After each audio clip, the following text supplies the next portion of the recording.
You're listening to the Unwritable Rant podcast with your host and bourbon-soaked storyteller, Juliette Miranda.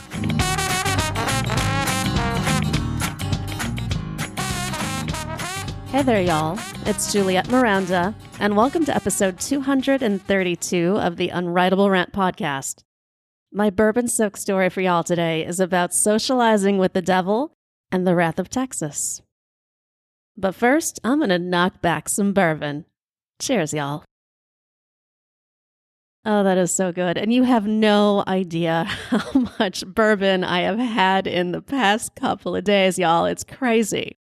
I have to wonder exactly what kind of damage living in New Orleans is doing to my liver. I'm sure I'll be fine.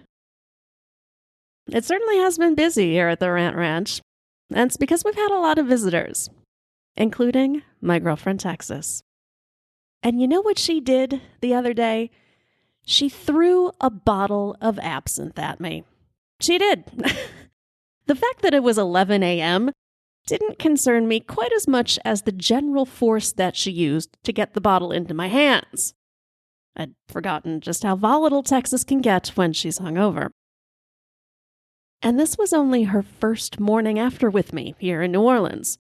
We still had 2 more nights to go, and if she was this feisty now, I wasn't entirely sure we were all going to make it to Monday.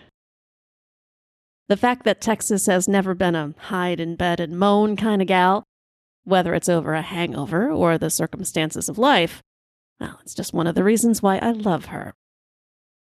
And she's been feisty like this since I first met her. And that, y'all, was 30 fucking years ago. We bonded over our shared passion for shitty hair bands. It was pretty much how I made most of my friends back in the day. I'd spy a copy of Circus magazine peeking out from a trapper keeper, or maybe a Bon Jovi pinup in a locker, and I would immediately believe whoever that person with impeccable music taste was could easily be my best friend forever. I was wrong. Often. These friendships tended to burn out after a few semesters, and I'd find myself hopping from one social circle to the next, wondering why it was so hard to connect with someone. Texas, however, is the one friend who stuck. I think it has a lot to do with balance. Where I've always been wild and nutty and generally a pain in the ass, Texas has the levity and the sense and the humor that's needed to keep our duo from imploding. Plus, she's a total badass who has never been afraid to pounce when challenged. Everyone who has ever met her knows this. Me, random people on the street, hell, even the band Skid Row knows this. That was actually the first time I witnessed the wrath of Texas. To that point, our friendship had consisted of the usual sleepovers and trips to the mall and beer busts in the Forest Preserve. But then I got the brilliant idea to stalk Skid Row. They were playing at Alpine Valley Music Theater, which, it needs to be said, was the greatest place to see bands back then. It was located in a remote nook of Wisconsin, a state that still remembered when the legal drinking age was 18 and often forgot to card. The music theater itself was surrounded by trees and backed up against a ski slope with a massive stage and seating for 20,000 people. It was perfect. But Alpine Valley's biggest advantage was being connected to a resort. For the locals and tourists, it functioned as a ski lodge in the winter and a golf retreat in the summer. But for a rock star hungry girl like me, it served as a petting zoo. You know, it's kind of funny, really. You hear all about the party hotels of Los Angeles, like the Continental Hyatt House and all of those. But you never hear about Alpine Valley, and I'd be willing to bet my groupie wings that Alpine Valley has seen just as much action as any of those Sunset Strip hotspots. Because bands didn't just play one night at Alpine Valley Music Theater. No, they played 2 nights, Friday and Saturday. And when they weren't playing, many stayed at the resort. It became the perfect home party base for both the bands and their fans.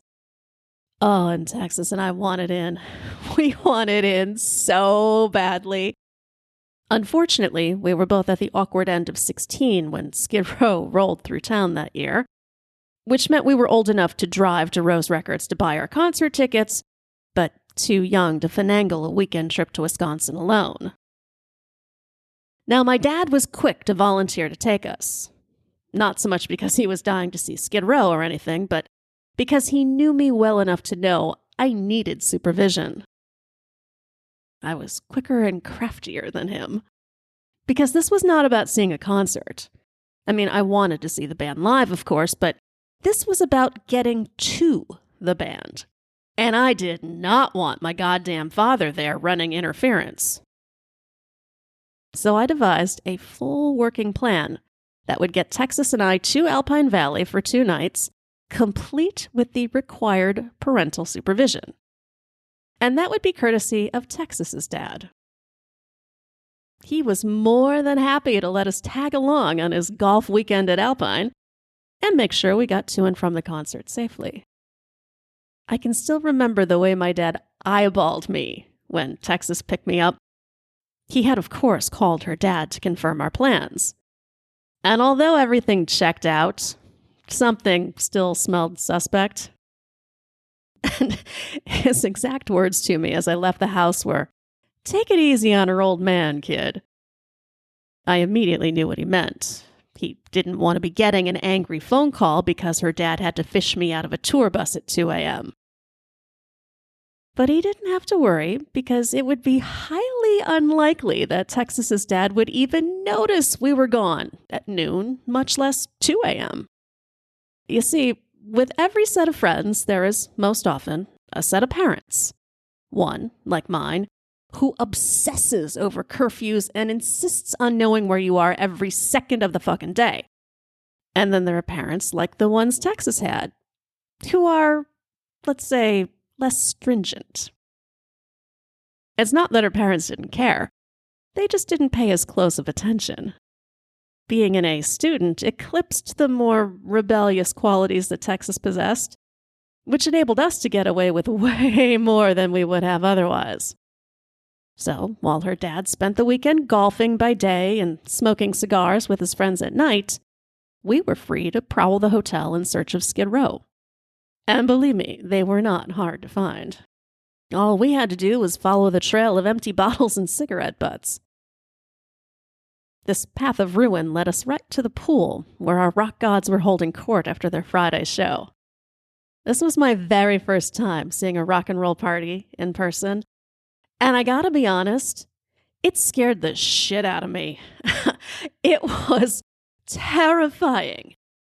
I mean, for starters, there were more tits out than I had ever seen at once, and they are all huge. Huge, intimidating tits, just everywhere you looked. At least 2 tape decks are playing entirely different songs at once. There's a chick using an upright planted ski snow as a stripper pole, and a melted deck chair is just floating in the pool. People are all yelling. They're not so discreetly sniffing, if you know what I mean. And I'm pretty sure at least 3 people are fucking under a tablecloth. Texas takes one look at all of this chaos and she suggests that maybe we should hang back for a while. Take it in, quietly, from a distance. And maybe we should have. Maybe we should have just run right back to our room and watched Rock and Roll Nightmare or some other movie that could have taught us a thing or two about socializing with the devil. But I did not cross the state line just to have another slumber party with my girlfriend. So I adjust my halter top to reveal as much cleavage as I can muster. I fluff my hair up a little bit, and I pull Texas into the fray. Although the crowd is large and pulsing, I can see that it is loosely organized, with each band member circled by his own little depraved posse. Sebastian Bach is standing at the center of it all. And as the lead singer and most desirable of the group, I desperately want to get my greedy little paws on him. The only problem is that a fortress of blonde bimbos stands between me and him. These are the ultra groupies, the ones who are ready to claw and fight and possibly fuck a roadie to get to what they want. I've since learned that the best way to deal with this nasty lot is just to let them eat their own. They eventually thin out and they leave an opening. But then, I didn't know any better. I had my own head full of bleached blonde hair, zero common sense, and an ego so large it could have certified platinum twice over. And that was all I needed to shove my way into the group and announce my presence. Of course, once I got past the, "Hey, Sebastian," I was kind of at a loss for what to do next. Especially when Sebastian did not immediately dismiss all the others to focus on me. Several painful moments go by where no one says anything. The girls are all staring me down. Sebastian is too busy guzzling from a bottle of Jack Daniels to say anything, and I am left standing there, floundering. I feel Texas move closer. For the past several months, she had listened to me rhapsodize about the glory of Sebastian Bach and his flowing locks, so much that she wasn't about to let me miss my opportunity with him. So she nudges me. She gives me a small but firm push toward the man, and it is exactly what I need to find my courage. I put my hand on his bicep. And you gotta understand that for a girl who's fantasized about this guy for so long, feeling your fingers on his arm is just miraculous. And to this day, I still remember just how warm and kind of sticky his skin felt. I squeeze, just firm enough to get his attention. And then I speak. I ask, "Sebastian, do you think we could go somewhere alone and talk?" Yeah, I did this. This, y'all, is what I like to call my "I carried a watermelon" moment. My experience to that point was pretty limited, so to me, just some silly chick with a raging case of hormones, going to talk was pretty much the equivalent of having sex. But to the lead singer of one of the raunchiest and dirtiest bands in rock at the time, I may as well have asked him to brunch. And I knew it. I knew it the second the words dropped out of my mouth. Still, even though I hated myself for asking, I still held out the most innocent of all hopes that maybe, just maybe, he'd say, "Sure." Right. Yeah, he didn't. He never got the chance because the ultra groupies answered for him. They are crippled with laughter, just falling all over themselves, practically peeing over my naive stupidity. And one girl, the biggest and blondest and boobiest of the bunch, she steps between me and Sebastian. Her face is streaked with tears, and her mouth is twisted in the meanest smile I have ever seen. I'm half afraid she's going to yank my hair out or smack me for stepping on her groupie turf, but she doesn't. She pats my shoulder, and she says, "Nice try, cutie." My mouth opens, but nothing comes out. There are no words that will save me from the baby groupie branding I had just earned.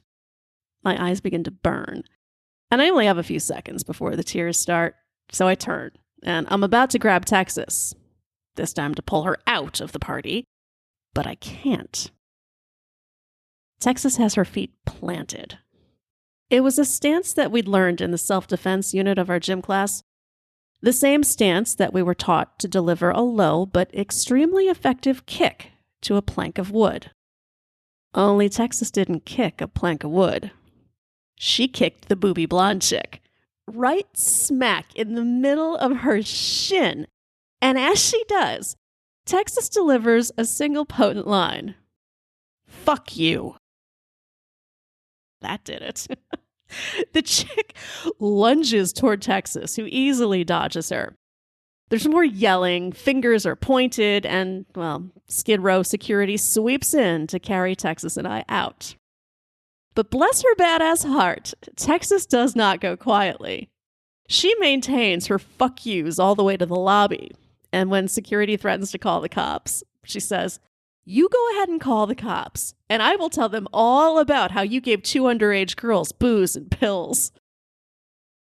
She was so indignant when she said it.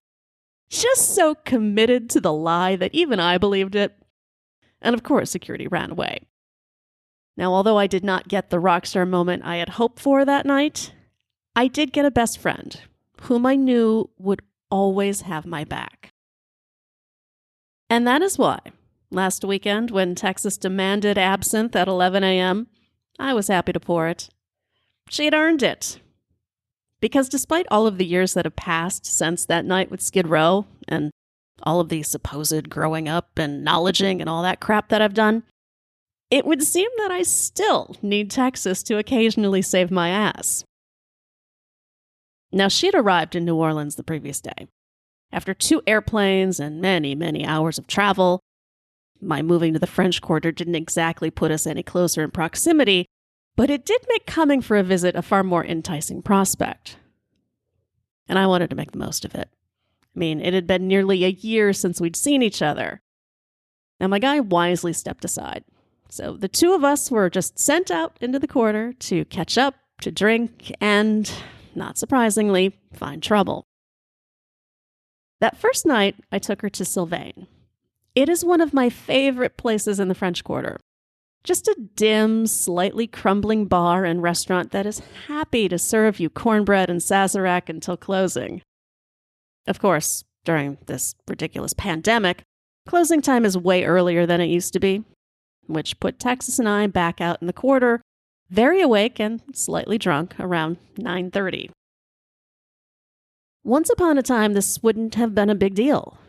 We could have wandered a few steps into another bar. We could have found a band to listen to.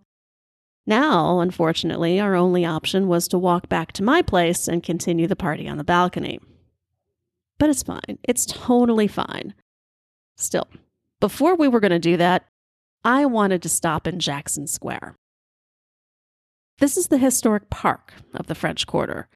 And at night, it's just spectacular. It's beautiful. I mean, between the cathedral lights and the candles of the few fortune tellers that are left out there, it just feels otherworldly. And it was something Texas needed to see. I had to have her experience this. I mean, whether she wanted to or not. The square is only a few steps away from Sylvain, and my plan was to walk through, turn left, and walk back home. There were, at the most, 4 blocks involved in this entire process. And we had barely walked 1 block before I knew we were in trouble. You see, we'd picked up a stray. He may have been homeless. He may have just been a hustler having a shitty night. I really couldn't say. But the second we crossed into Jackson Square, he was right on our heels. I felt him walking behind us even before he asked if he could bum a cigarette. Guys like this are not unusual here in the Quarter, and you learn pretty quickly when it is and is not okay to engage. Were it sunny and populated, I might have given him a smoke. There in the dark with nothing open around us and only a few other vagrants for company, not a fucking chance. So, Texas and I, we kept walking. And he kept following.